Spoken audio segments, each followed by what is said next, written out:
makes no sense to allow a monkey to enforce a copyright suit.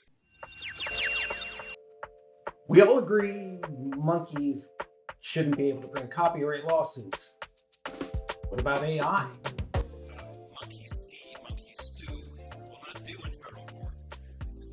And not unless Congress plainly says that non-human animals have standing. Well, it's a fascinating challenge, because copyright law traditionally is all about human creation. Right. And now we've got machines making things. Yeah. And the courts are kind of scrambling to figure out how these old laws apply. Like trying to use a rotary phone to make a TikTok video.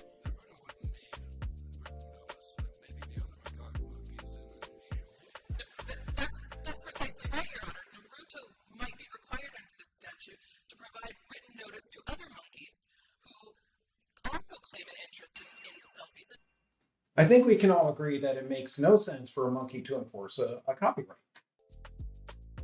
Really seems like copyright is wrong.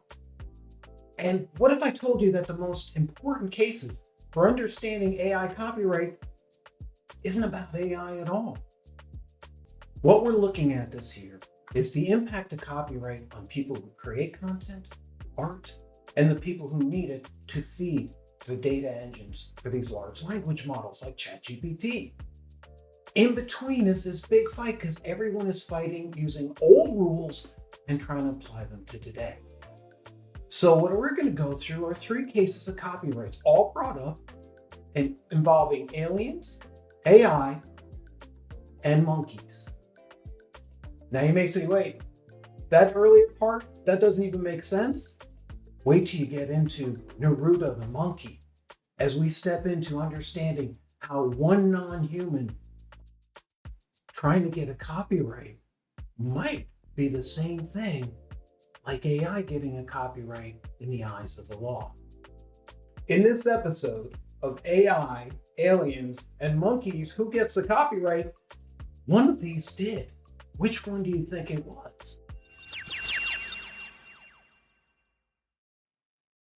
So here's a scene where the monkey goes for the copyright from a selfie it took in Sulawesi, an island in Indonesia, back in probably around 2009.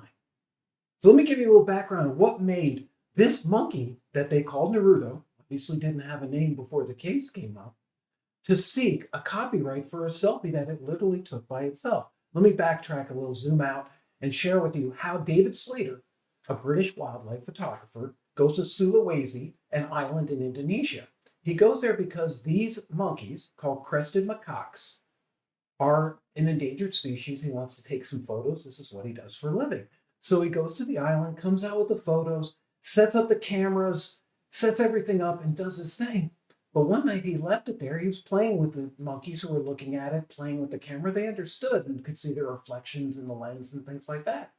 Well, what surprised him is he came up and this monkey, Naruto, actually took the little clicker, clicked it, and started taking a couple of selfies. And so those selfies were shared in 2011 and in 2014 in publication, and that's what brought the lawsuits up.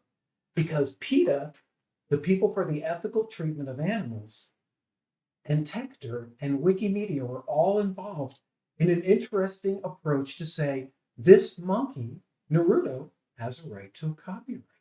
Now, they all may have their issues, but let's bring it to AI, because what they're saying is that a non-human has a right to a copyright, and if that ever passed through, that would allow AI to become copyrighted.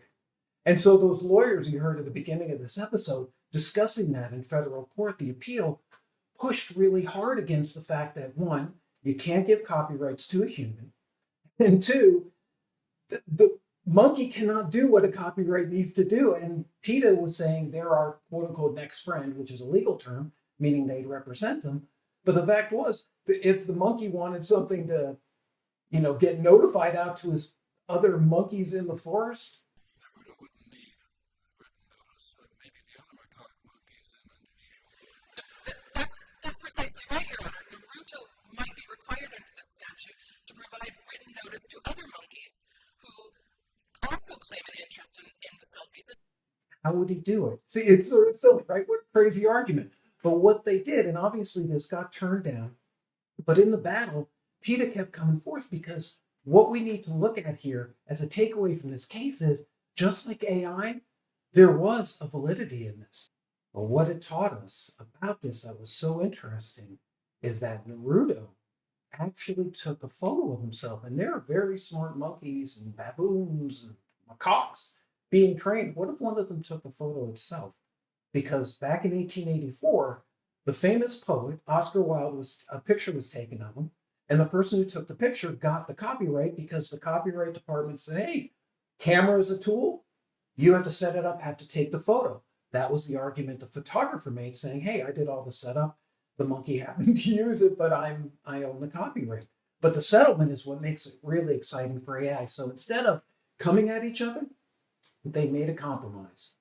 And the photographer gave 25% of the monetary earnings towards protecting that island and those macaques. So if we're taking content from somebody and using it, and even if a human, a monkey, can't get the copyright, nope, no monkey copyright in this case, but the monkey did get paid. Think about that when you're thinking about AI and whether creators should get compensated for something that wouldn't exist without them, like Naruto the monkey in the middle of the Sulawesi forest.